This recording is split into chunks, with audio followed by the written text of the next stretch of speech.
কি একটা মাত্র কাপ ভাঙছি সেই জন্য এত কথা? ঠিক আছে, আমি এখনই আব্বুকে ফোন দিচ্ছি। আমার আব্বু ডজন ডজন কাপ এনে দিবে। মামনি আমি হাজির। আব্বু দেখো না, এই যে একটা মাত্র কাপ ভাঙছি বলে আমাকে জানা তাই বলতেছে এরা।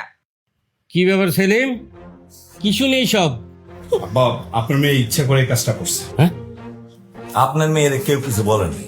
যেমন কিছু বলেন নাই তেমন কিছু বলাও যাইব না। আমার মা মরা মাইয়াটা অনেক আশা করে আপনাকে সংসারে পাঠাইছি কথা শোনার জন্য না। মামনি চল তোর ঘরে গিয়ে কথা কব। হ্যাঁ চলো। আরো সেলিম শোনো, আজকে দুপুরে আমি এখানে খামু, তুমি বাজারে যাও, ভালো ভালো খাবারের আয়োজন করো। আয় মা। চলো। কি একটা ভুল করলাম, এই মেয়ে তো সেলিমের সংসার করবো না।